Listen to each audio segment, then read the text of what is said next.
expecting the league office to provide guidance right around the 1st of June that will allow franchises to start recalling their players who've left their cities. Guys, we are actually getting closer to the restart of the NBA season.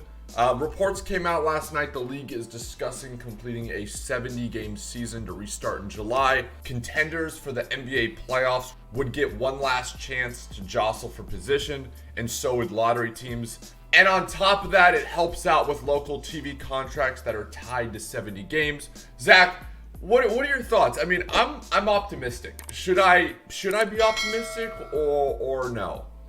I mean, when you first told me about this, I wasn't fully optimistic and all that. Like, I kind of was like, oh, it's just like another story of a fan being like, oh, like this could happen. Yeah. But then I was watching the Pat McAfee show this morning, and Mark Cuban was on it, and Mark Cuban was supposed to go on at 11 Eastern. Told Pat that it had to be pushed back to 11:30 Eastern.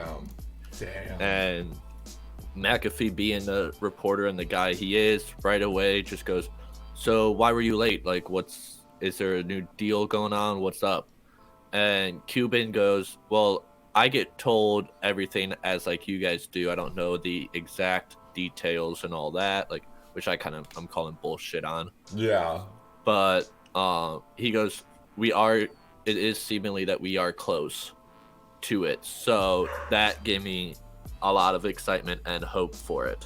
Oh, totally. And then I also read, obviously location plays a big part, as NBA teams could be forced to wait until August to start, which would stretch the league too thin for a regular season. Obviously, Orlando, Disney World came out as favorite. You know, Las Vegas, MGM Grand is another one that's in the play. That's my other question. How much time do you think they would need to transform something like Disney World into, you know, your NBA hub for the playoffs? I mean, they have arenas already there, and I mean, they could just easily put it in there. And like Cuban on McAfee show, he goes, it'd be like a elimination. Like once you're eliminated from the playoffs, you then go back home. Okay. Like you leave the state, and then if during the playoffs, once you lose, you don't stay, you just go home. And I mean, like, I could see it happening, and I see it happening in Florida more than Vegas. So right now, you don't think they're going to separate East and West? You think they'll have them all in one place? Yeah. Okay. That would be so interesting. I like you said, so you're saying like the teams, you know, let's say that, because obviously if they were to play the regular season, they have to accommodate a lot more teams than if they just did the playoffs. But as soon as, you know, the regular season's over, all the teams that didn't make the playoffs would be allowed to leave. Yeah, like they wouldn't stay and watch or anything. That's what I was under the impression of. Okay, cool. Damn, man. Again, guys, all signs point in the right direction. Again, I've read that, you know, the NBA is going to wait as late as possible to make a final decision. But with more news comes more hope. Zach, dude, I'm praying. Another thing is like training camp 2.0. How long do you think that'll last? You know, 2-3 weeks? I'd say maybe 2 weeks. So they go in there mid-June, and then by the end of June, then they're all ready. Yeah. And I mean, with that being said, like, I also look at it as once the games start up again in July, it's going to be load management for like LeBron, Kawhi, Harden, and all them. Like, they're not going to go out if they already have a spot. They're not going to go out and go all in and everything. Like, they're going to ease back into it, in my opinion. So yeah, especially if there's like, you know, a lot of these teams have 5, 6, 7 games left in the regular season. But, you know, I don't know how far ahead. The Lakers, have they secured the 1 seed? How far back?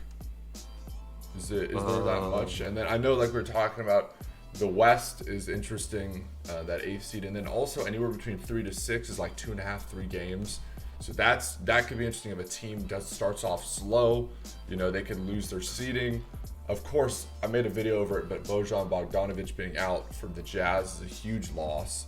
I mean, that's 20 points a game for the Jazz, so that's an absolute killer. But so the Lakers are 5.5 games ahead of the Clippers, so they basically have it. So they would, you know, they could easily, you know, like you said, kind of ease LeBron and Anthony Davis into it, and not, you know, like you said, because they've been off for, you know, what, 2 months now, which is crazy.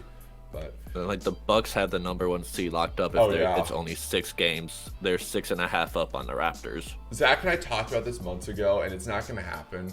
But I want like Durant and Kyrie to come back so much, but I think they've already pretty much ruled out Durant, and I don't know what the deal is with Kyrie. But could you imagine like the Nets bring that? That would be so sick. I think that's unlawful. I know, dude. I think they could really give the Bucks a run for their money, but we'll see, man. Guys, Zach, is there anything else you'd like to share? Nope. Guy, Good. dude, fingers crossed. As more news comes out, we will update you guys. Also, make sure to check out Zach. His link is in the description. And until next time, we'll see you guys soon. Peace.